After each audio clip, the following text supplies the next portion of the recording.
வணக்கம் ஓவியா. சென்னை வானகரத்தில் உள்ள ஸ்ரீவாரு திருமண மண்டபத்தில் அதிமுகவின் செயற்குழு மற்றும் பொதுக்குழு கூட்டம் இன்று காலை 10 மணி அளவில் கூட உள்ளது.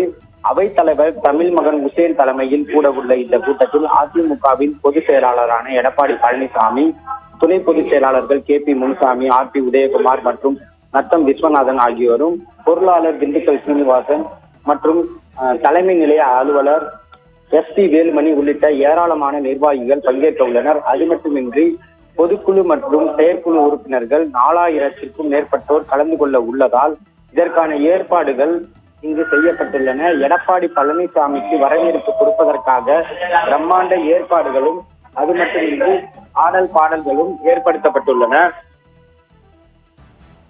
சட்டசபை தேர்தலுக்கு இன்னும் 4 மாதங்களே உள்ள நிலையில் இந்த செயற்குழு மற்றும் பொதுக்குழு கூட்டம் கூட உள்ளதால் பல்வேறு முக்கிய முடிவுகளும் பல்வேறு முக்கிய தீர்மானங்களும் இந்த செயற்குழு பொதுக்குழு கூட்டத்தில் நிறைவேற்றப்பட உள்ளன. குறிப்பாக கூட்டணி குறித்து முடிவு செய்யும் அதிகாரம் முழுவதும் எடப்பாடி பழனிசாமிக்கு கொடுக்கப்பட உள்ளதாக கூறப்படுகிறது. அது மட்டுமின்றி பூத் கமிட்டிகளை அமைப்பது தொடர்பாக பல்வேறு ஆலோசனைகளும் வழங்கப்பட உள்ளன. மறுபுறம் அதிமுக பிளவுபட்டு இருப்பதால் அதனை ஒருங்கிணைக்க வேண்டும் என்ற ஒரு அழுத்தம் எடப்பாடி பழனிசாமிக்கு இருப்பதால் அது தொடர்பாகவும் பல்வேறு முக்கிய முடிவுகள் எடுக்கப்பட உள்ளதாக கூறப்படுகிறது. இது தவிர திமுகவை எவ்வாறு இந்த தேர்தலில் எதிர்ப்பது, திமுக கூட்டணியை எதிர்க்க எவ்வாறு கூட்டணியை பலப்படுத்தி மெகா கூட்டணியை அமைப்பது உள்ளிட்ட வியூகங்களும் இந்த செயற்குழு பொதுக்குழு கூட்டத்தில் அமைக்கப்பட உள்ளன. அது மட்டுமின்றி கட்சியின் விதிகளில் பல்வேறு திருத்தங்கள் கொண்டு வரப்படலாம்.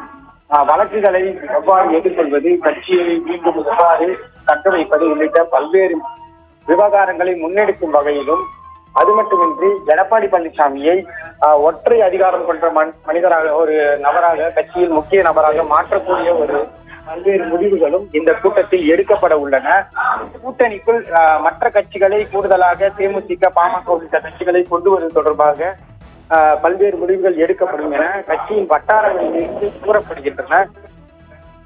இது தவிர செயற்குழு மற்றும் பொதுக்குழுவில் கட்சியின் உள் விவகாரங்கள் பல தீர்மானிக்கப்படலாம் எனவும், அது மட்டுமின்றி கூட்டணி தொடர்பாக பல்வேறு முடிவுகளும் எடுக்கப்பட்டு வரலாம் எனவும் கூறப்படுகிறது. இவ்வாறாக இந்த செயற்குழு பொதுக்குழு கூட்டம் பரபரப்பான சூழலை எட்டியுள்ளது. மேலும் பல்வேறு தகவல்களை நாம் களத்திலிருந்து தொடர்ந்து பார்க்கலாம் ஓவியா.